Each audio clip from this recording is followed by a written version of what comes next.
There we Everybody go. hear me? Okay. All right. Thank you, Kelly. I'm really excited to be able to chat with you guys this evening. And I'd like to ask for your attention and to keep an open mind. I can imagine that all of you have a million thoughts going on in your head right now. Your phone has been buzzing all day long. But I'd like to give you permission to just stop. Let's just stop and be present. Let's take a look around at everybody here who's come this evening to meet each other.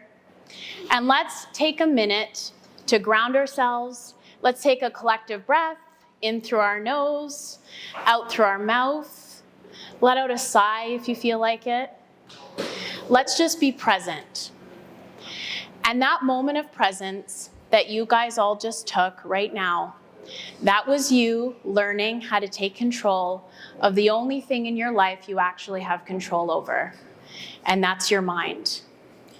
And when we learn to tap into that superpower, then we open ourselves up to the possibility of reclaiming our own power. And then we get to know ourselves again. And that leads us to the opportunity of discovering our superpowers. And that's what learning how to advocate for our future selves looks like. And I know I'm talking to a room of go-getters. So all of you, you've grinded to the top, right? You're probably self-proclaimed A-type personalities. You've controlled, you've had your hands in a million pots, right? Is that not who we are as entrepreneurs? But what I'd like to say to you is success does not have to be this exhausting, guys. There's an energy source available to all of us. And when we learn how to tap into it, and we learn how to work with that energy source, life becomes easier. And I promise you, your businesses will become more successful. And I know that all of you have heard about spirituality and meditation and mindfulness. I'm certain you've heard of the benefits of it and how it can positively impact your life. It can improve your mental health. But spirituality and the whole world of it, I've learned is overwhelming for people. But if you're able to keep an open mind, please stay with me, because I'm not asking you guys to go out and buy some crystals and start saging your room, right? Let's just keep an open mind to incorporating some of those aspects into our life on a daily basis. It can only positively serve you. There's no downside. So stay with me, because I'd like to tell you how I came to this realization. Quite obviously, I was born very different from everyone else. And I spent my entire life trying to hide my differences. This is how I survived. I believed in my bones that if I didn't talk about having a disability, then it didn't exist. And I realized that this is crazy. But this was my protection. As you can imagine, from a very young age, I had to fight harder than anybody else. When I was 4 years old, I was advocating for myself. I was at school problem solving with my teachers. I learned unmatched problem solving skills, and I became my own advocate. And I was told no along the way repeatedly, but those no's, they made me work harder. And I had the privilege of having parents who were my fiercest advocates.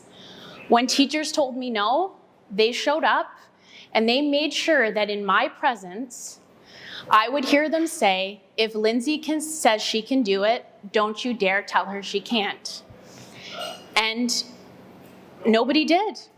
And because of them, I grew up, I went to university, I got my law degree. By the age of 26, I was working at one of the sought-after law firms. By 29, I decided to quit my job and start my own law firm with 5 business partners. And we opened up in a one-room office, and we grew from a small law firm to taking over our entire floor and having a presence in multiple cities. By textbook definition, I had reached success, right? That's the epitome of success, reaching the top of your career. But I was miserable. And I know that some of you can relate to this. Getting up in the mornings started to get harder for me, and my health was declining. And in October of last year, I lost my dad. And I'm gonna try not get emotional because it's almost to the day that I'm here being able to speak in front of you. But my dad was my mentor in so many ways. He also had a legal career, and he also had a physical disability. And when I lost my dad, I felt like I lost the one person in this world who saw me, who advocated for me. And the ground beneath me crumbled. And by January of this year, I was waking up in the mornings and I was thinking to myself, it would be easier to be dead than to face the day. And last week, I was at a law event with colleagues that I hadn't seen in quite some time. And they were asking me, they know that I've had this career shift, and they were saying, Lindsay, you know, what brought this on? And I said, guys, this is where I was at. This is how I was waking up in the mornings. And I thought that I was making this big revelation. I was being vulnerable in front of my colleagues. And to my surprise, they looked back at me and they smiled and they said, yeah, Lindsay, we get it, us too. And I said, guys, can we not strive for more than this? This is not living. And then I spoke to a lawyer who I've known my whole career. He's in his late 50s. And he was asking me again how I came to this revelation. And he said, Lindsay, you know, I was really surprised to see you make this change. And I said, were you really? You've known me for a decade. And how much of that was I actually happy for?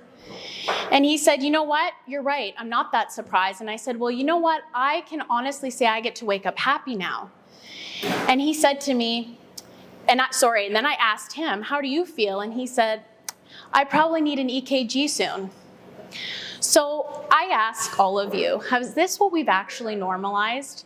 That waking up in the morning has become such a challenge that we just look to get through the day, that we look to just get to the weekend?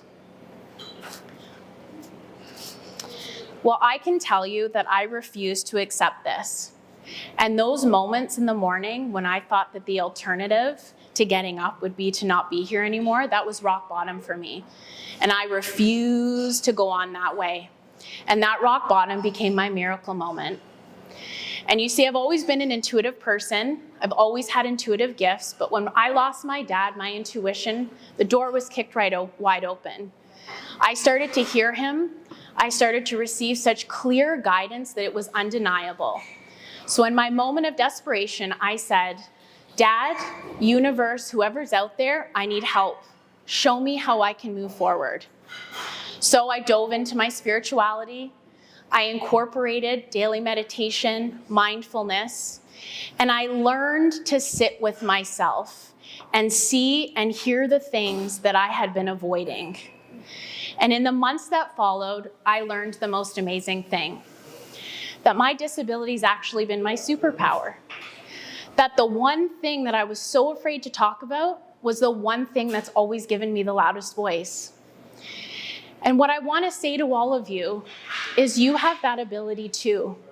When you learn to sit with yourself and stop avoiding those parts of you that you perceive to be as different or weak, those parts of you are the pieces that you've been given so that you can learn and share with others. And once you learn how to do that, that's when you discover your superpower. And now I get to live in my authentic truth. I wake up every morning happy, and because I decided to quit my job. And I said, I'm gonna start something new. I'm gonna start celebrating these gifts and share them with people. So now I get to spiritually coach people so they can also be on this journey and reclaim their own power. And I work with corporations so that they ensure to maintain inclusivity for their own growth. And every day I wake up now and I say to myself, what miracles do I get to experience today? And I would love that for all of you too. And before I leave you, I'd like to take you through a quick exercise so that you can take something away this evening. And I'd like you to just close your eyes just for a few minutes. I'd like you to think of 3 goals.